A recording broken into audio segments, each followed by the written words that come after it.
I think more and more I hear from really good guy friends in my life how alone men feel in their closest relationships. And I wanted to make a video on what I look for in my male friendships, and how I pursue guy relationships, how I decide who I'm going to commit to, what type of attributes I look for, and the way to connect with men. Because I think a lot of men, they're like, okay, do we just have great connection because we play sports together? Maybe I find friends because we go to the bars together. Maybe good connection looks like going out shooting guns, fishing together, doing things together. Maybe it looks like watching guy movies together. Maybe it looks like having cigars together, having drinks. All those things are good things to do, but when we're looking at like, who do I want to be friends with for the next 20, 30, 40 years, 50 years, I think the way you think about those types of decisions is a little bit different. And when you're thinking about planting roots in a place, if you're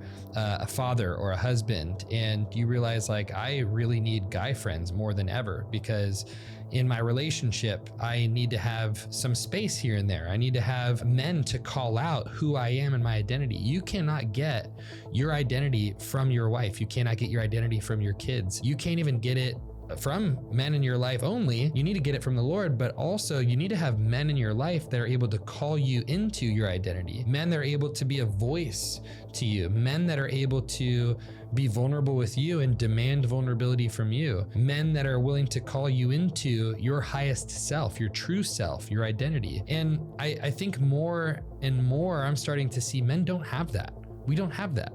I want to have men in my life that are able to be loving and kind, yes, but also be truth tellers and let me know if I'm in error or destroying an area of my life or not showing up in a way that is representative of the person that I am. I want to have men in my life that are watching my marriage and asking me questions about it. I want men that are not just reaching out to have a good hang, although I like a good hang, like I want funny friends. I want to have friends that are like, enjoying entertainment, that are like down to do stuff, right? I want that. You don't have to search hard for that. I want men that have rich relationship with God, that are willing to face themselves. I want to have men in my life that are willing to have deep conversations. I was just out with a buddy the other night, and he has 8 children and is the same age as me. And we were talking, and it was just like back and forth. We were having this emotionally deep dialogue.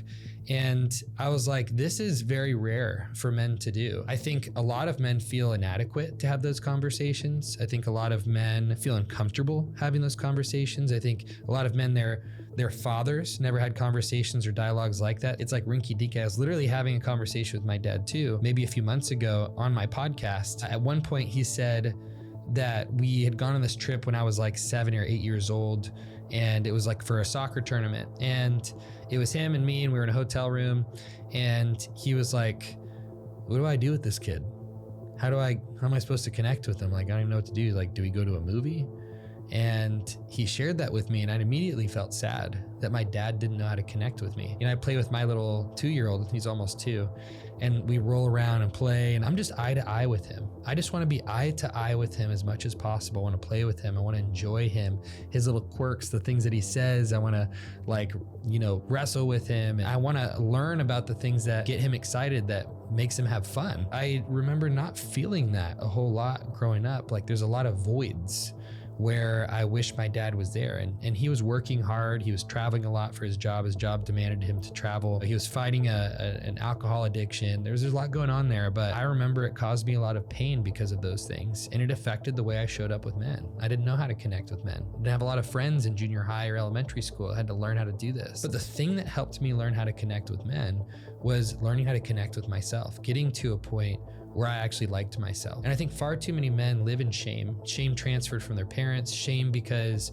we didn't fit in a season, shame because we were rejected, shame because we were sold lies about ourselves that aren't true, that emotional men are weak. If you cry, you're weak. You have to be strong in every situation. There's these like soapbox statements that we've all carried over our lives that have actually kept us from connecting with our hearts. I'm a Christian, and I love King David. He was a mighty man. He fought in battles. He killed people. He fought for his country. He was a king.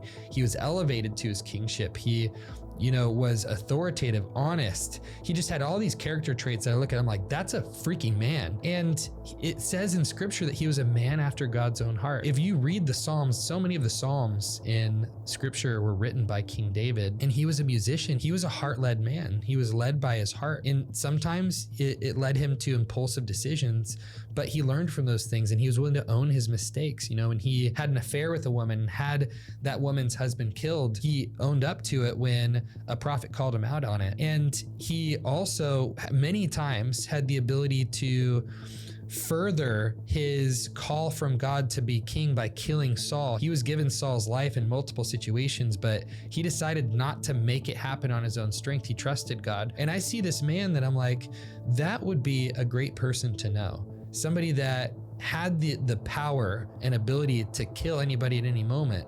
That strength that we all long for as men, but also the tenderness to be able to connect with himself, to connect with God, to connect with his other men that he fought with. In my guy relationships, I look for men that are willing to initiate connection.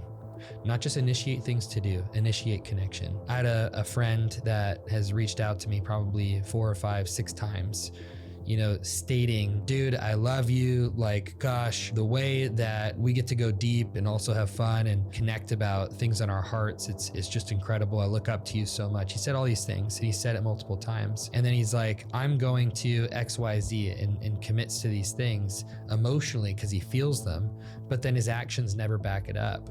And our friendship has drifted further and further apart. This is a guy that I really, really invested in and had shared multiple times. At one point, I sent him voice memos. I met up with him and shared things with him where I said, you don't follow out on your word. You don't follow your word. You say these things and you don't honor the things that you said and committed to. That doesn't feel safe to me. You don't feel like a safe friend. And I've shared these things with him.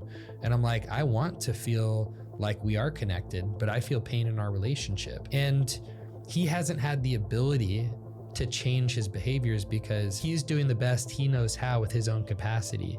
And it would take him confronting himself to be able to change some of his habits in the way that he lives life. And that's something I look for in men is men that are willing to face themselves and own that there are areas that we need to grow without having to take it on as shame of like, I'm a bad person. I'm not a good man. I'm not a good friend. You don't have to draw a conclusion over yourself to own areas where you need to grow. When I see military guys and how close they are together, and you see like Navy SEAL teams, how they're like brothers, there's something to be said about the bond you build with someone going through something very traumatic and painful and hard. When we do real life with men in our lives and they get to see the good, the bad, and the ugly, we build those same bonds. And we don't have to do it through going to war together. Because some of those military guys, while you go, I'll give my life for this guy, there's a saying in the Marine Corps, I'll trust you with my life, but not my money or my wife, right? So in a sense, you're like, I'll give my life over to you, but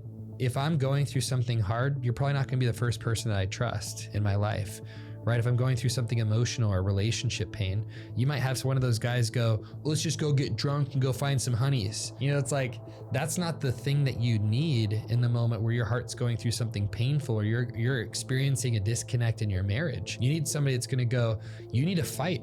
You need to fight to confront yourself and face yourself here. You need to face this pain here, this dissociation, this whatever is going on that's causing you to feel shrunk down as a man. You need to face this inadequacy you feel in your marriage. You need to face the triggers that you feel when your wife says these different things and you feel this way. We need men in our lives that are willing to step into that battleground with us, and then we build bonds together. I don't want somebody that's gonna go to the bar with me and we're only gonna laugh. I do wanna have laughs. I wanna have people that in my life that are fun, but I don't want just fun because that becomes dissociative and medication very quickly. So what do you do with all this information that I'm sharing with you right now? Like, you can't control people, right? You can't make all the men in your life all of a sudden have these attributes and character traits. You can't just go find a community with all these perfect dudes in your life, right?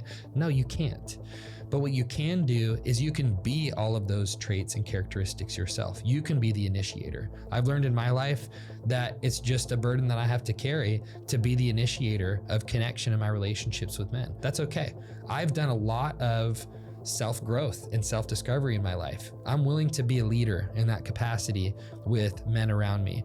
You have to be the person that is willing to get vulnerable first. Okay, so what does that look like? Sharing your pain, your heartache now in the present, not after you've processed, not after you've finished it, not from 3 years ago. Share the stuff while you're connected to it right now. What are the areas you feel weak? What are the areas you feel scared? Those are things you need to share with men so you don't feel deeply alone. Some of us, to some degree, are all convinced that if someone really got to know the real me, they would reject me. And that's the true part of you that needs to be seen in your closest relationships, because until you are seen, you will believe that you're rejectable, that you're not worthy of love, manly, real, connected friend love. And if you don't feel like you have capacity for these different things, I encourage you to go on a journey, get some coaching, get some help, work through some of these blocks that you feel. You're not doing anyone, your wife, your friends, your children, or your future children, any favors by staying locked up and keeping these walls around your heart. You need to be someone that can connect with your tenderness and own it. Real masculinity is being able to own the tenderness that you carry. Every man is emotional, whether they believe it or not. There are a lot of men that shut it down, but that's only going to lead to other destructive things in their lives. You being a connected husband and father and friend is going to be dependent on how willing you are to face the difficult emotions and negative emotions in your life. Can you face those things? Can you be open with men? Can you be the initiator? I encourage you to take that challenge. Let me know what you think about this video in the comments below. Hope it was helpful.